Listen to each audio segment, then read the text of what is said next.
Hi, Look, hello everyone. what I do with Kermit on my own time is my business, no one else's. Yes, Okay. but how do you get the lotion off of it? That's got to be tough. Well, the hole is so big you don't need it. It's Oh. easy fisting.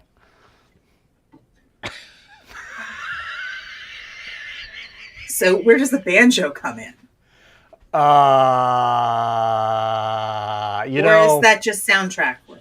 that's mainly soundtrack, but there are things we do with the strings that are just unmentionable. So we'll let it go for right now. We'll move on to something else maybe. But I thought Terry was going to talk about how I put my hand up his butt and make his mouth move. There are certain things that I don't want to think about, and that's one of them. I was going to say, Okay, Chad. All right, calm down, calm down. they're already in full force. Look at that. Well, yeah. Would you start out with? Never mind. I'll let that one go for now. I do not do unspeakable things with puppets. Okay, that's a rumor. Anymore. It's a nasty rumor. I didn't say that. I didn't say anymore. I have never done anything unmentionable with puppets. There. Is that more definitive? In real life. In real life. What I do in fiction is completely different. Yes, and in the dark There we corners go. of your own mind. There we go. Well, okay, the dark corners of my mind are none of your business. None of your business whatsoever. What do you think, they're little published. girl? She does not agree. Antoine wants to know where the wabbit is. I'm afraid to ask what kind. Really afraid to ask what kind. Oh dear. Brain bleach, you can get that down at the supermarket. So I've been told. I could be wrong about that, though. Which cat is this? This is a little girl, isn't it? This is little girl, Yeah. the one that hates all other cats. So naturally, she's upstairs with the upstairs pounds.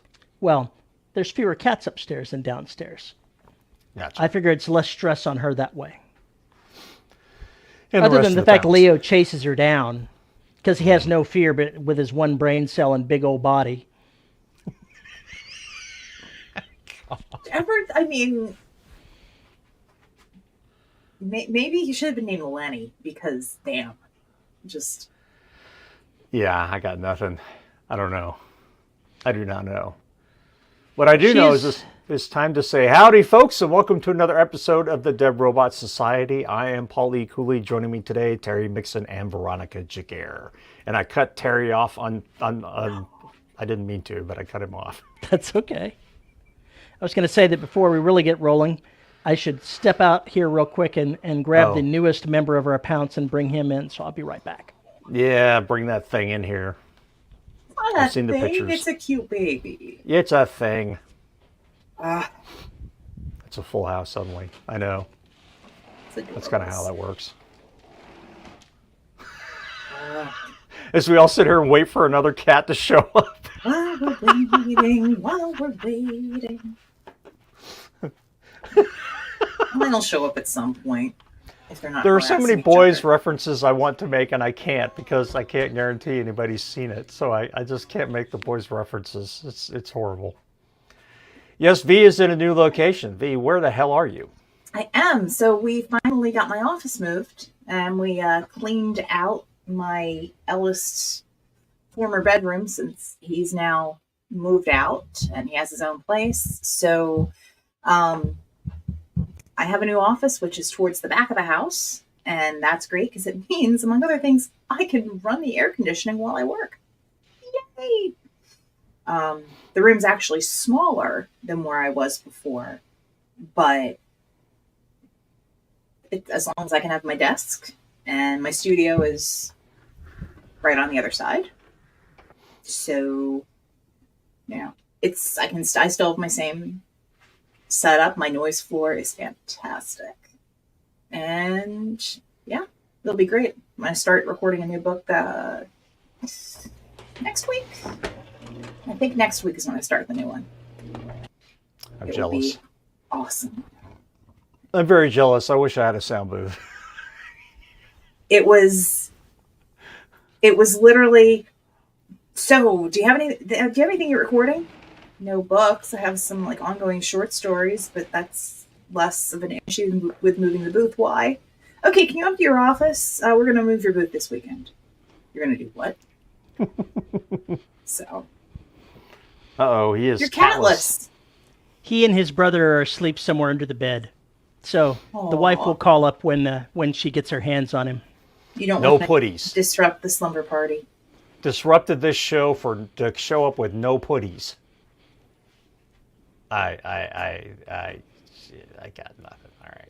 Yeah. So we do. I was going to say, so Paul says I need an intervention.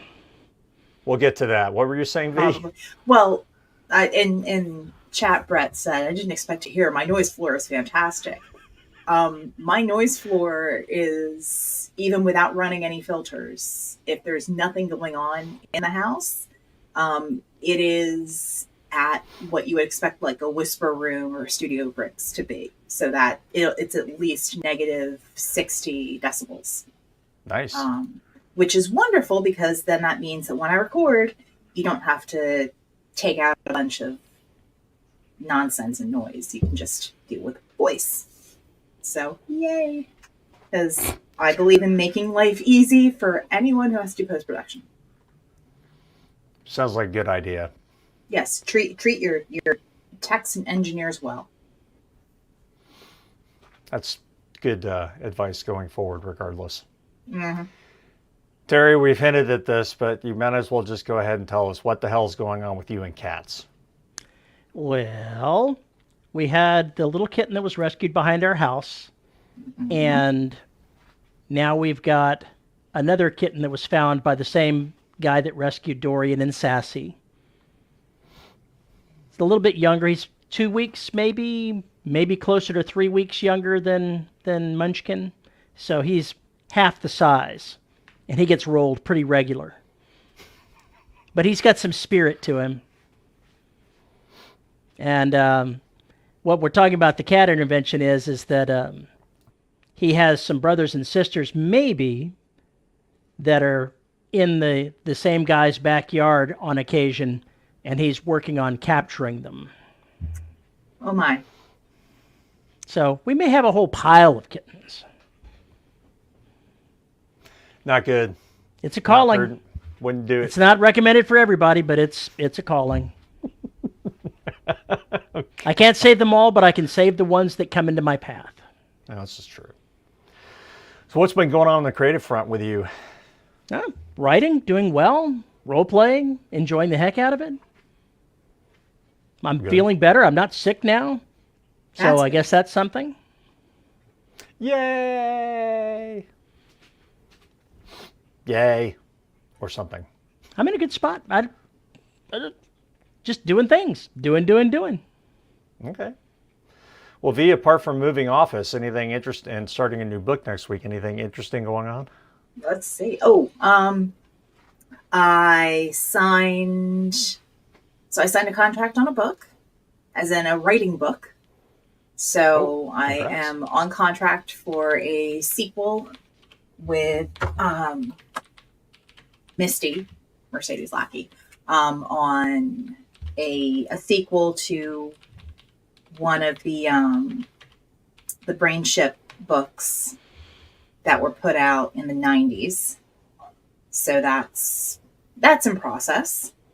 And since I wasn't here last week, because I was at a bowling tournament for my daughter, she qualified for nationals last week. So, and she did so on a roll-off, which, quite frankly, makes me think of like Zoolander and walk-offs, and I have to giggle. But it's when you have, at the end of everything, if two players have the same score, meaning that they've like knocked down the same number of pins. Right. And then what they have to do is they have to re-roll the 9th and 10th frames. Well, the funny thing about this is that she has had to do roll-offs through high school like 5 or 6 times. And it's not, oh my gosh, it's a roll-off. Oh no, it's I roll. Oh my gosh, a roll-off again. And the person she was up against had never done a roll-off before, was understandably nervous. and wound up not performing well under pressure. Frame. Yeah. I mean, also it's after, this is after 5 games of bowling. It's after 3 hours. If you're not used to that, if you don't have that stamina, then that can often happen. But she had all the kids that she knew from our county, and it's a very competitive, folks travel a lot, but they were all cheering her on. So that was kind of cool. I didn't actually see the strike she threw because my answer to that is to get really nervous and then turn around and just listen, because I don't want to mess anything up. But she got it. It was cool. It's nice driving a happy teenager home after a tournament. Now she gets to go do all the other. You're muted, Paul. Screaming into the void. Now you get to take her to all the upscale tournament from there. What is it? What's beyond where you are? The one after this is called Junior Gold, and that will be, she qualifies for that one, and that is in Wisconsin next. Bring back some summer. Cheese. There is that. I thought you were going to say there's no cheese in Wisconsin. I'm pretty sure there's a lot of cheese in Wisconsin. And it's summertime, so there'll be good little dairy bars for homemade ice cream and a dairy bar. Oh my God, I'm having flashbacks to Clockwork Orange. Is that not what they're called? I have no idea. They were called milk bars in there. Yeah, that's. I don't know about dairy bar. Anyway. So. Yeah, you sound like you're having a full time of it. More or less, yeah. It's just kind of rolling with it.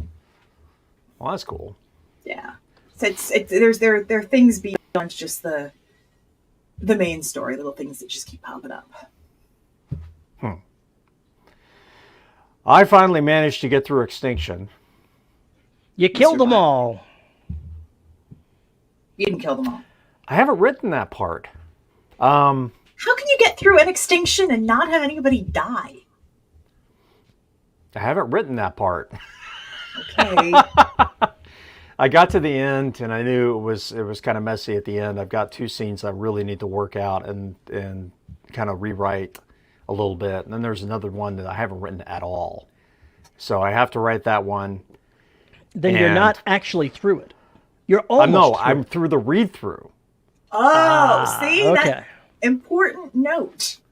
Important you said note. You were so through it. Basically, I did all the editing that needed to get done on all the earlier shit, and have been finding the places where I need to either cut bait on a scene, decide it's not interesting enough to conclude, or finish it because it is interesting enough to include, or go ahead and write a scene and see if it's something that needs to go in. But we'll talk about that in a minute or two.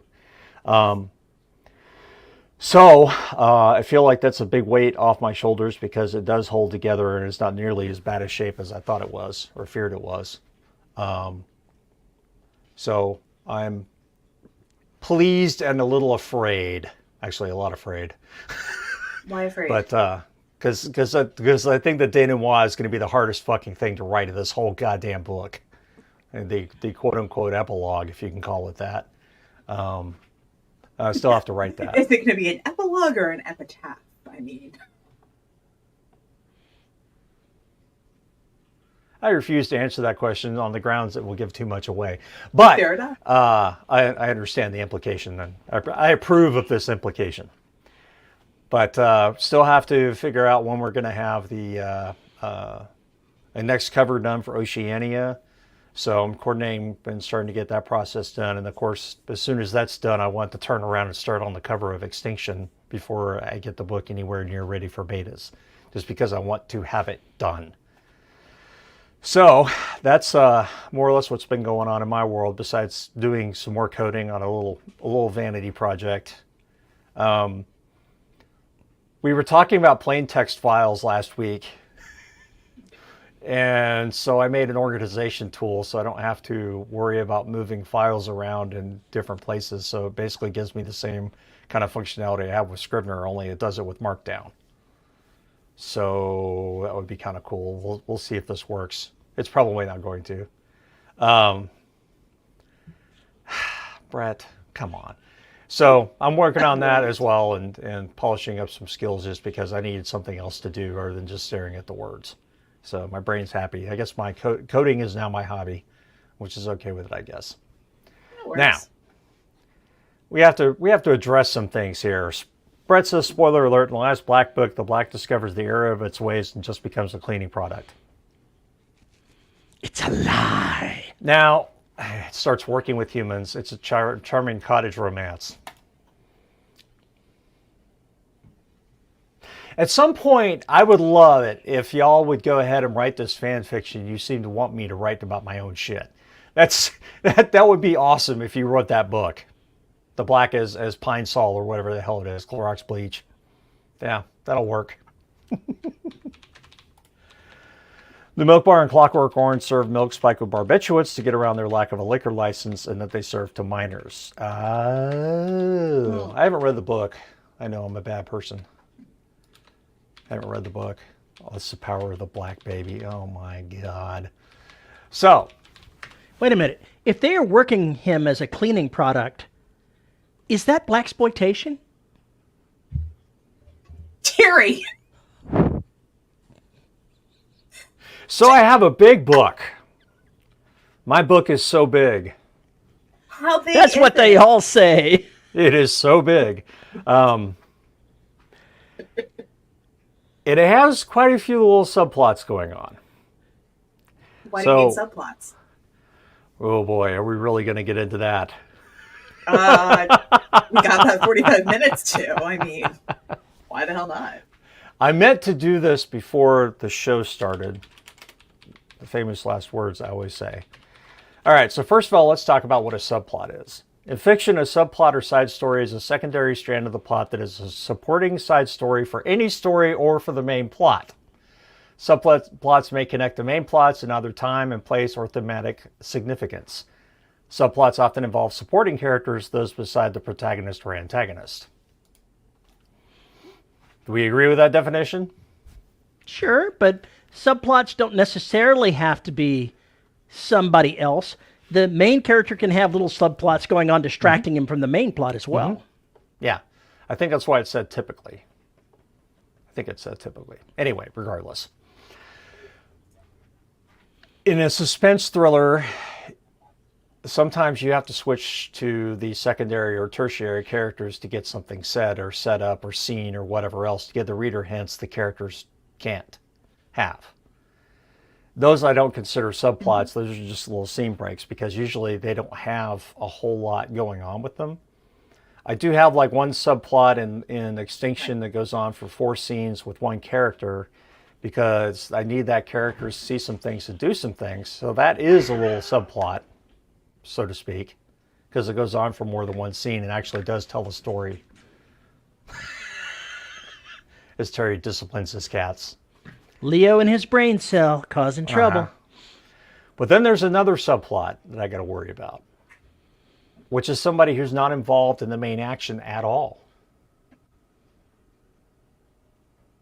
I can see Veronica frowning. She's like, why the fuck would you do that?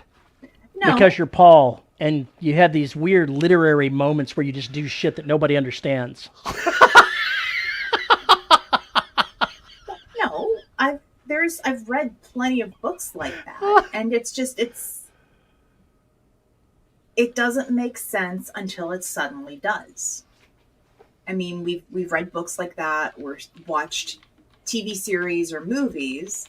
There's a cut, and it goes into another POV, another place, and like, why is that there? And then it circles back, and as the story keeps going, and you're switching between those different POVs, and you're hitting those different subplots, it funnels through until you get to like the full story, and you can't help them interacting with each other. So it kind of arose this particular subplot rose because I set something up at the end of Evolution and I need to resolve it. And that particular subplot, resolving that, if you've read Evolution, you probably know what I'm talking about. I think I did it with the very end, the epilogue with Shauna. I have to resolve that in Extinction. It just has to be resolved. So by necessity, it has to be a subplot off the main plot. And she, because of the way this is going to have to work, she is away from the main plot action, although what she experiences is going to be very important for the reader, not for the other characters and not for the main plot. But then it becomes a question, how do you interleave that? What are the different things you have to do to not make it boring? How do you go in and you make it actually, tie into the main plot? Is there foreshadowing that can be done in those little scenes, and then carry them off in the main plot? Or, there's a lot of different moving parts here, and a lot of different opportunities to make use of this subplot to get certain things done. And I haven't written it yet. I've written 3 scenes of it, and I think I have 4 more scenes, maybe 5, that I need to write for this. Or I drop it. You're just going to leave it hanging? Why would you drop it? Therein lies the rub. Therein lies the rub. I could probably wrap it up in 1 or 2 scenes if I wanted to. But if you don't, I could wrap it up in 1 or 2 scenes, and I think it would be unsatisfactory. Okay, I think it would be unsatisfactory because it deals with a major character. So it has to. I think it has to be a complete narrative of her experience from the moment the book begins to the moment the book ends. We need to have a shot of what's going on with her, throughout the book. So we see exactly what she needs to see, or what we need to see as readers. That's why I won't drop it, but I could. That's why I won't. So the subplot stuff, we joke about plot bunnies, but sometimes these little puppies come out of nowhere, and they're actually very, very useful. And I knew when I ended Evolution the way I ended it that I was going to make use of this in Extinction. So I've been thinking about it a long time. I just have to write the rest of it and figure out how to convey what I want to convey. But we'll see if it goes too far. It's a tricky balance I'm trying to strike there. You actually have a way out of this that most authors don't. You can go ahead and write a subplot that just seemingly goes off in its own little world and whatnot, and then at a convenient moment you have the Black eat everyone involved in the subplot, and it's gone.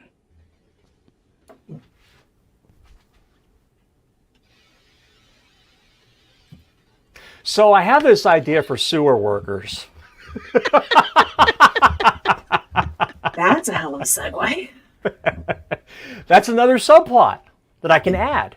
If I wanted to, that would be another 10 to 14,000 words of a decent subplot. So it would. That's something that I actually decided not to do. Instead, I kind of distilled it into some other places, and we talk about it. The subplot goes into a black hole.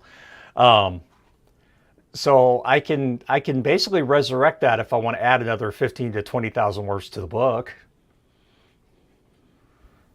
I don't know why I would do that, other than to do it. But it would make an interesting subplot. But I think it would take away enough from the main story that I don't really want to do it. So I have a lot of things that I'm juggling there and trying to figure out exactly how I want to end the book and what I want to include in the book. But I think some of these subplot bunnies have been very helpful. And the ones I've considered doing, they'd have been kind of cool, but I don't think I'm going to do them because it would clutter the book too much. Brett says, standard suggestion is 2 to 3 subplots per novel. The author of The Hunger Games was accused of having too many. Seemed not to hurt it. I think it depends on whether you're writing a standalone or if you're writing a series. Yes. because inevitably in a series, your subplots are going to provide main threads for later books. Right. Only we're coming to the end. Right, we're coming to the end of yours. Brett's mentioned on the Hunger Games, you had plenty of books there. Yeah. And one of the types of books that I narrate a lot are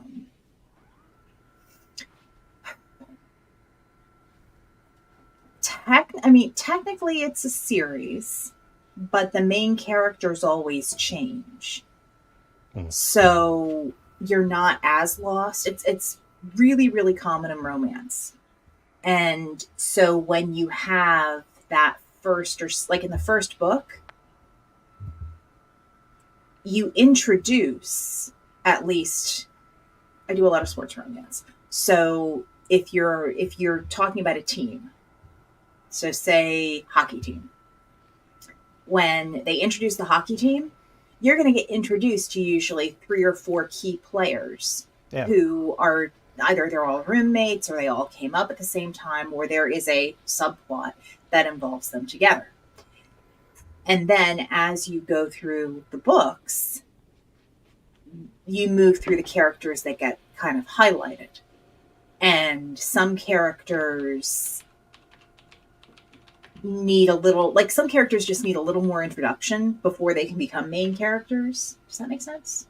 Yes, absolutely it does. So that allows people to get to know and to trust somebody as a character before they get a whole book about them. But so those subplots come up through. And yeah, like Brett's saying, sports romance or Bridgerton, if you enjoy that. Star Trek.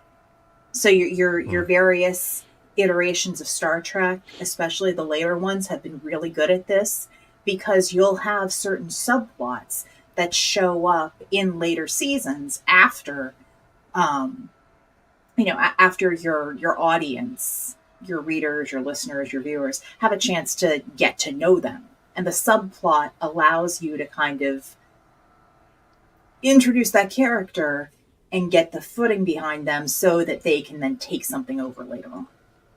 Right. And with like the Garaga and Tony Downs series, those little subplots are big. I have a character, Tony Downs. He shows up in all these different books, and he's not really even part of the subplot. We have him for like a scene or two, and that's it. But he's traveling through my world along with all the other characters at this point. Why are you cocking your head like that? Whoa, we are roboting. Oh dear. So, like I said, about that fiber, like you mentioned, Tony Downs got installed. They didn't come to bury the damn line because we've had rain, bastards. The guy who did come to install the yarn, the yarn. Wow, the fiber. That's where my brain has gone.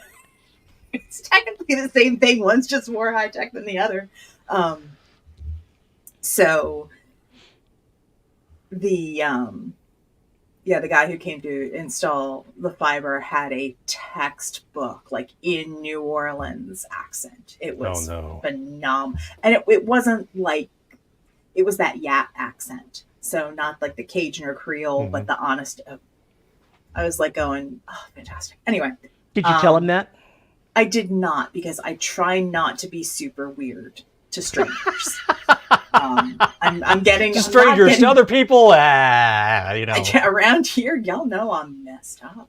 But author kind of comes to the territory. Y'all are the same. What I was saying is that with Tony Downs and with other like characters that travel through, I'm not sure if those are subplots as much as they are like. They're almost just cameos. And it's not even like there's a thread because they tie together. Think of like Star Trek Next Generation and Q. Mm-hmm. There is a distinct storyline that goes on with Q, and it runs through seasons. And even in some cases, spoiler alert, it's been out for years. Sorry. The finale. The finale, but the issues with that character wind up running into Voyager and wind up running into Picard. So is that a subplot? Sort of. But if it's one character and their tie-in, is that a subplot? I don't think so, because that's a prime mover. That's a complication that never gets solved. Ooh, I like that. So he gets to bounce through everything, but he's not really, even though he may be orchestrating certain things behind the scenes, and even though he's bouncing around and laughing at them, oh, look, you met the Borg, they kicked your ass, haha, and he disappears again. So he's just basically this ephemeral character. He's the ghost in the machine. He is literally that. I think that may be true, but I almost see him more like man versus nature, because you just can't beat Q. You cannot do anything about it. Okay, I understand the conflict you're talking about. The thing is, in this case, you supposedly can reason with God, and God's not having any of it. If nature had a mouth on him, maybe that would be Q. Hang on. Where is it? Oh, there. It would be, essentially, he's the voice of Discord. Trying to figure out. Oh, there we go. Okay. Yeah, it's the character of Discord from My Little Pony: Friendship is Magic, which is voiced by John Delancey, aka Q, which is just like a real meta sort of thing. But it exists solely to, tweak somebody. James says, I personally don't like books where you have so many plots so separated that you have to wait sometimes for ages to see all characters. GOT was bad for that. GOT is horrible for that. Yep. I think that's what really turns me off about a lot of epic fantasy is there's just so many moving parts to the point where you leave characters for 20, 30 pages at a time. Peter F. Hamilton does a really good job when he writes these epic space operas of giving all the characters time to breathe, and kind of alternates like I do. And maybe I picked that up from him, but I think I picked it up from him and Scott Sigler.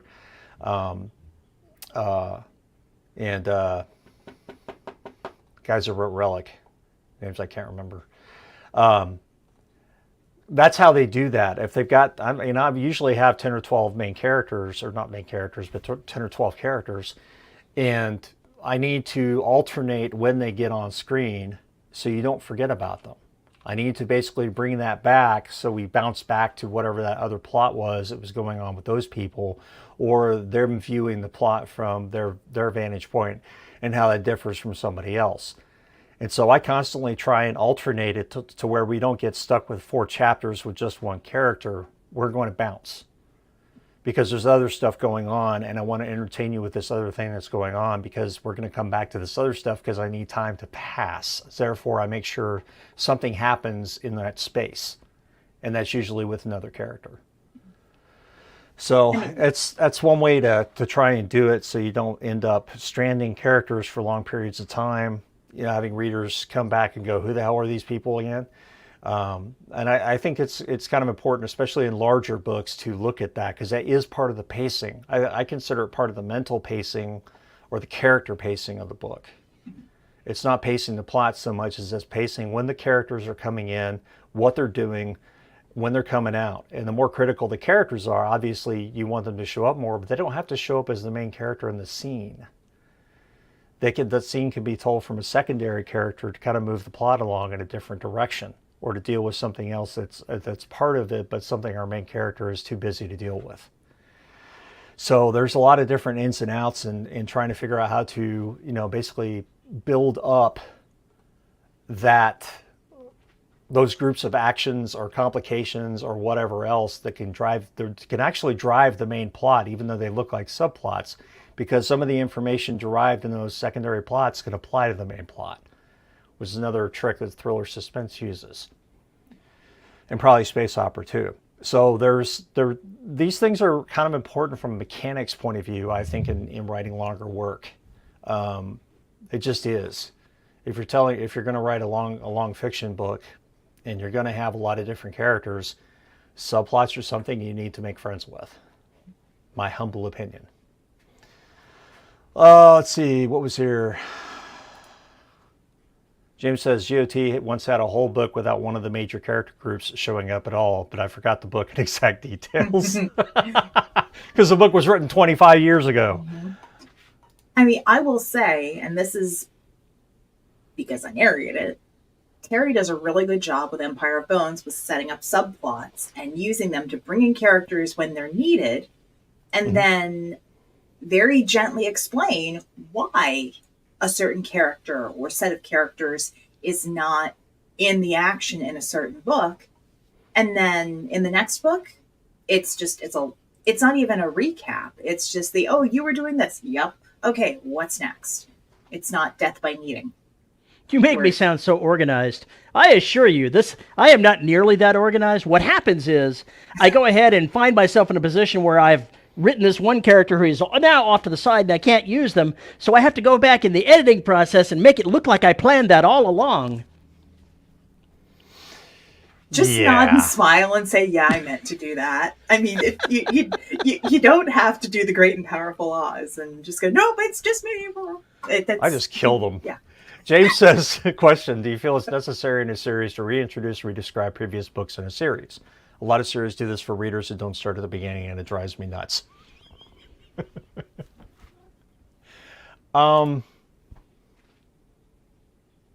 It depends. It really depends. But there's a way to do it, and there's a way not to do it. In Neptune Scars, which takes place directly after the Derelict Saga, the first chapter is important because there's something that has to get accomplished and they're trying to do something, but it's all told from Black, the ship AI. It's told from its point of view, and she basically recounts a little bit of what happened in the Derelict Saga, but in the barest terms and only when it's applicable to the other action that she's thinking about. So it doesn't become an info dump. It becomes these little sentences here and there, and basically talking about all the characters and this, that, and the other, and they're all involved in this action. So she has an opportunity to basically go and remind everybody who these people are. And that's not just for new readers, that's for everybody who read the Derelict Saga, because it's been out for 4 or 5 years and they may have forgotten who the characters are. So we kind of have to do that. But like in the Derelict Saga itself, I didn't give you shit for a recap. The book just ended and the next one started. It's just the way it was, because it was one continuous story. If it's a series that does not have a definitive end, unless there is a reason to actually do a callback to one of the earlier books, don't, in my humble opinion. If you go read Dresden and some of these other books like that, unless the specific complication they're dealing with is a callback to another story, don't really mention it. Well, just one kind of of the move things forward. about Dresden is it's episodic. They do have overarching plots that go on, but if you've got something that really isn't episodic, like the Last Hunter series that I write, they had me start writing up a what happened last on the Last Hunter so I could stick it in front so that it would remind people of the events that occurred in the previous book, because people were getting a little lost with the length of the story. Yeah. Yeah, I can see that definitely. And episode, well, yeah, because you're writing basically one story, one long story. It's one big long story. It's not episodic at all. Right. So I can see that. Peter F. Hamilton had to do that with, pretty much all the series that he writes. He has to have a glossary in the back with all these assholes' names in it, because there's sometimes 40 or 50 of them. Let's see, there's 16 books in this when I'm done with that. Roughly a little bit more than 1.5 million words in one story. You could forget what's going on. No, really? Can't imagine. I forget what's going on. In Empire of Bones, I discovered when I was doing things that I had changed the name of a planet, I'd changed the name of a ship, people's names have changed, things like that nobody else seemed to have noticed. I'm like, well, that's nice.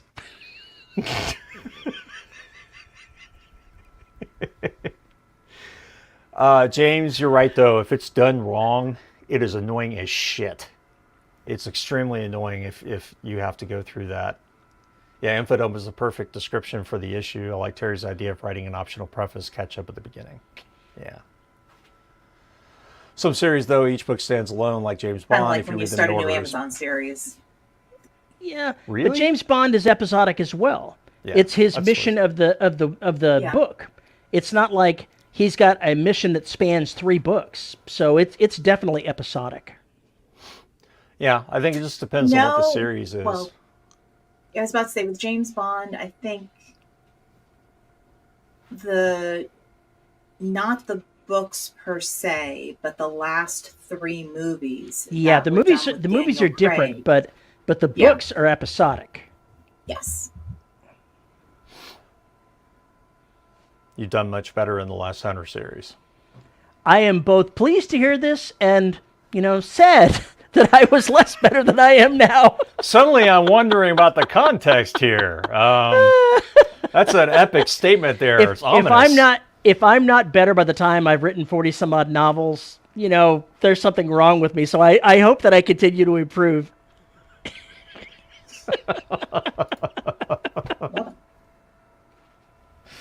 So basically, like everything else, there is no right answer. There are a lot. It just really depends on what you're doing and what you're writing, because what you're writing, the kind of story, the genre, and everything else, kind of dictates some of this. Mm-hmm. I mean, to a certain Absolutely.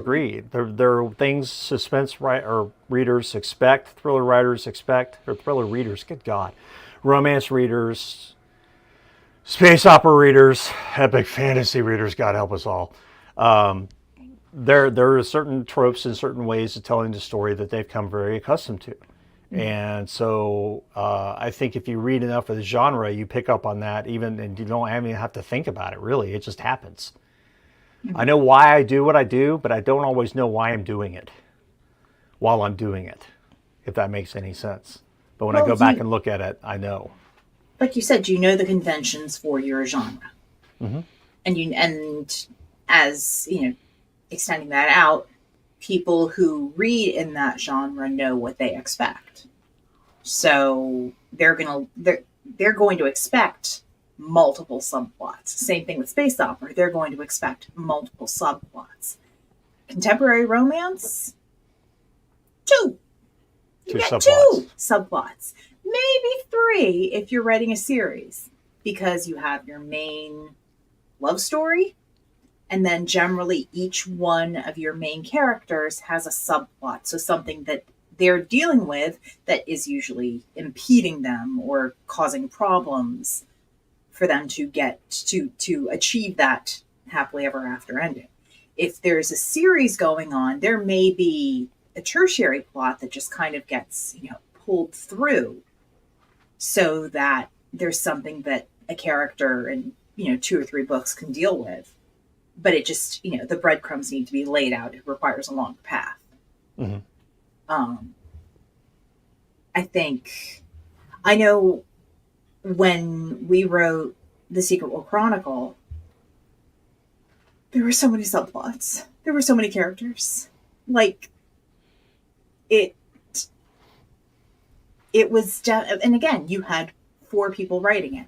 And I think if you're looking at main characters, we probably had 8 to 10 main characters.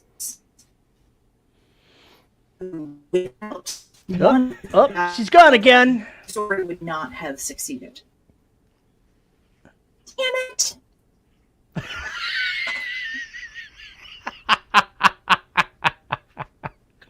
Say all before robot. Say all before robot. That must be it.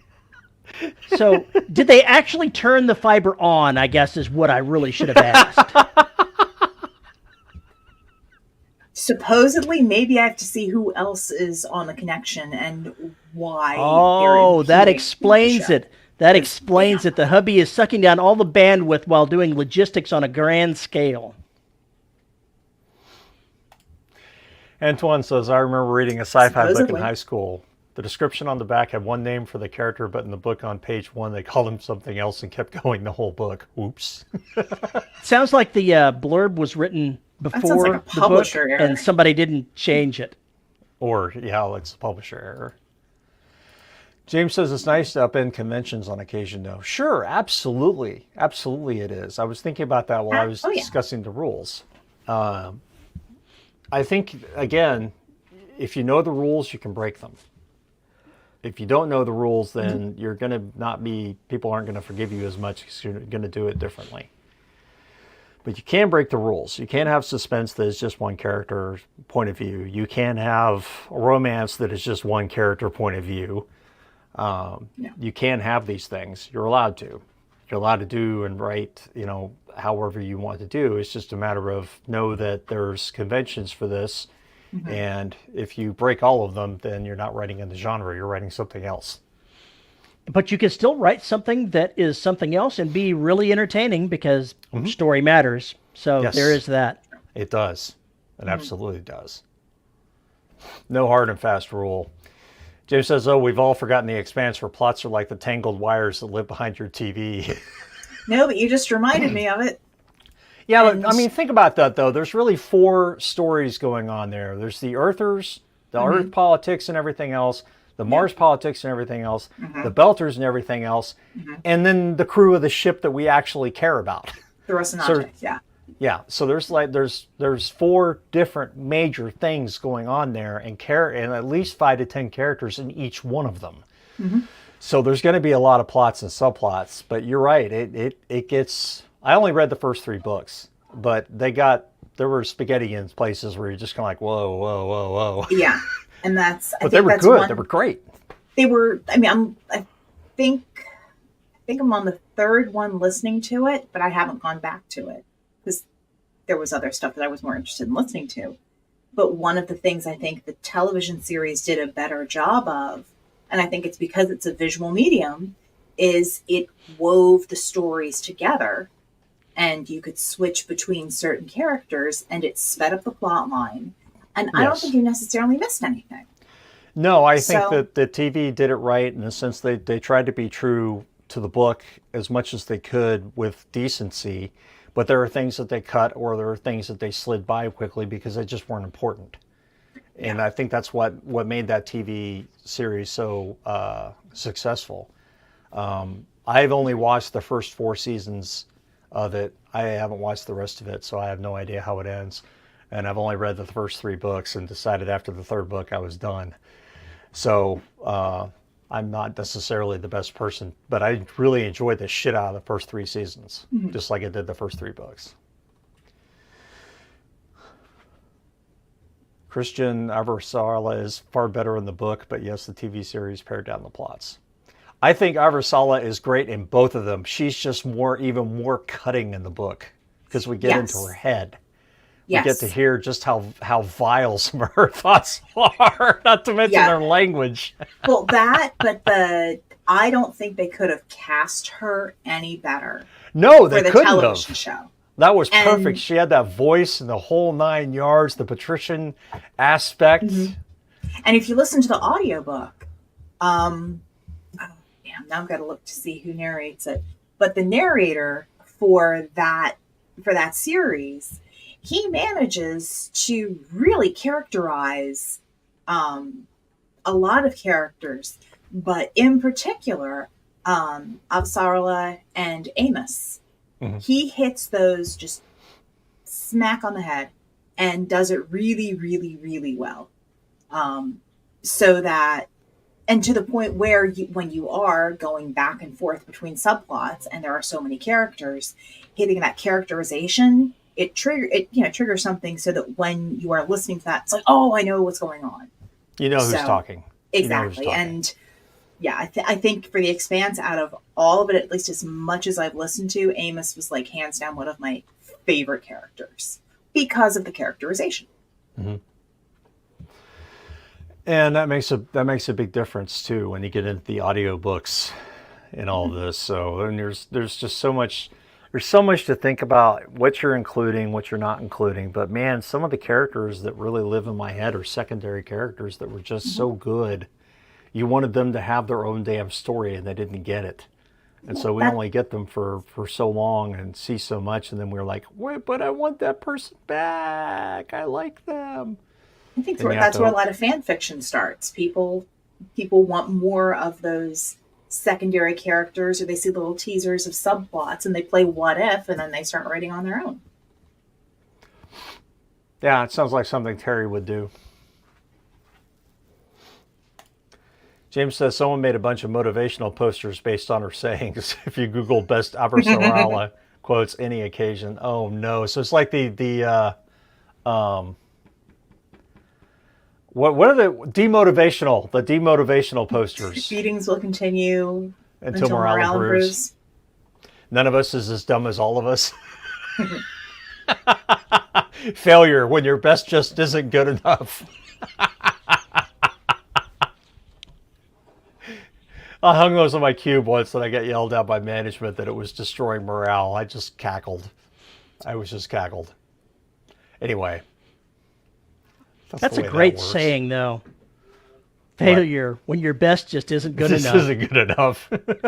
That's a pretty awesome saying. Yes, it is. Yes, it is. So I challenge you to write an entire book of nothing but subplots. Good luck.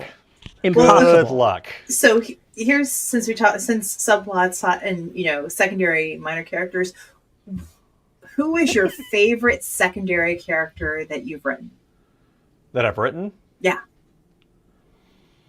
Who has not gotten like their time to shine in the sun? Well, does it count if they get their time being a point of view character?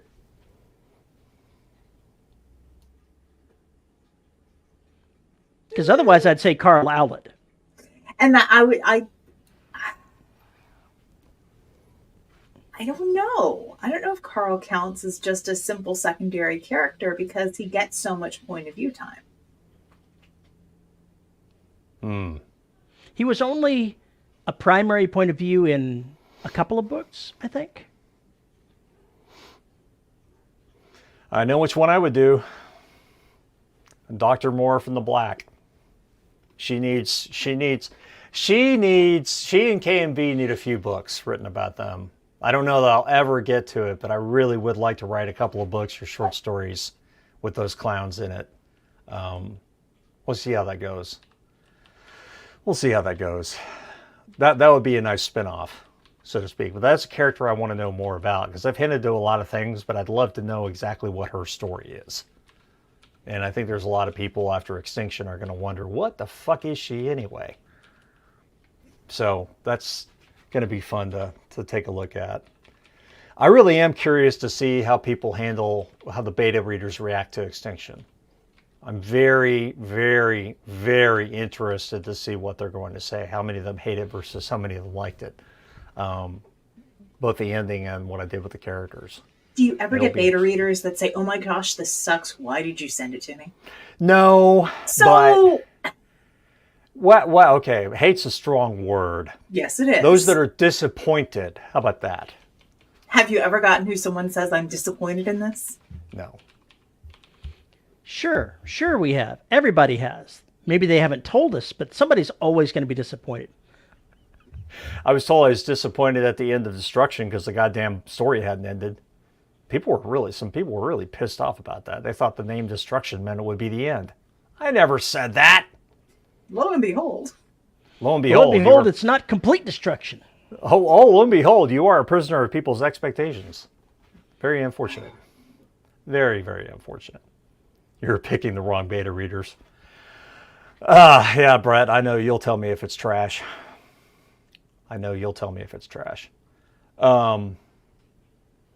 Anyway, subplots. Know how to use them.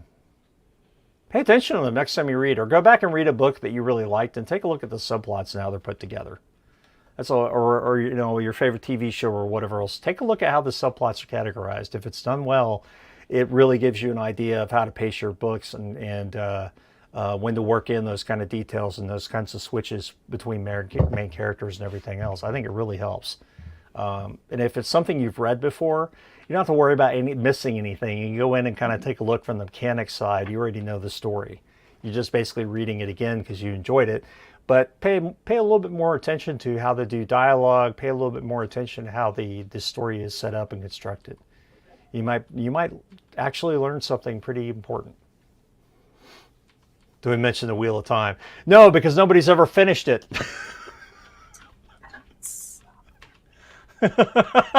I haven't read any of those books. So I have no idea what their subplots of, but I imagine it's plot bunnies galore. Subplots, but sub books. I can see that actually. Sub books, Jesus, Well, that's crazy. like if you get like some people will write series, then they'll have like book 1.5, and it's a little filler novella in there, and it could be the resolution of a subplot, or it could be a. That's true. You know. I think it was James that asked if some of the black stuff I was talking about doing, if I could include it as a short story or something like that. I actually could do that and not put it in the book. Maybe I'll do that for the patrons, as I'll write about 10 to 20K of some other stuff that was going on. Excuse me? Meow, indeed. Goodness, I think someone gave you an opinion on that. I was hungry, Daddy. Feed me. He's something. Urgh. It's a potty. It's a This sweet potty. baby.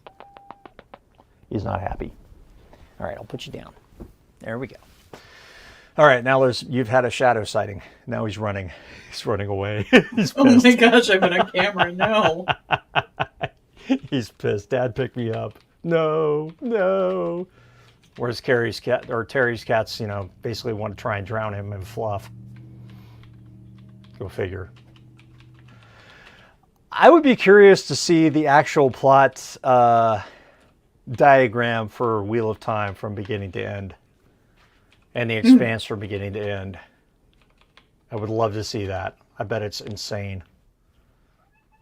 If it doesn't crash the damn programs to look at it. All right, so we killed this topic. What do we got? We got 2 or 3 minutes left. What do you people want? Do you have burning questions for us?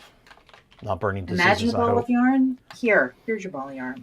Got one right there for you. Several of them, but I'll feed you in a minute. lies. I promise. Lies. Yeah, he's gonna die he's gonna starve. Yeah, right. He's starving right now. Yeah, right. He's a cat. Yeah, right. I'm guessing you can hear that. So small and pitiful. How dare you? Imagine a ball of yarn. Now give it to all your cats, and you get the plot for the Wheel of Time. Yeah. Yeah. Edward asks how the new cat is settling in, Terry. They're settling in very well. In fact, there are 2 new cats. I should. It's already too late for me to do it. I'll have to show them again next week.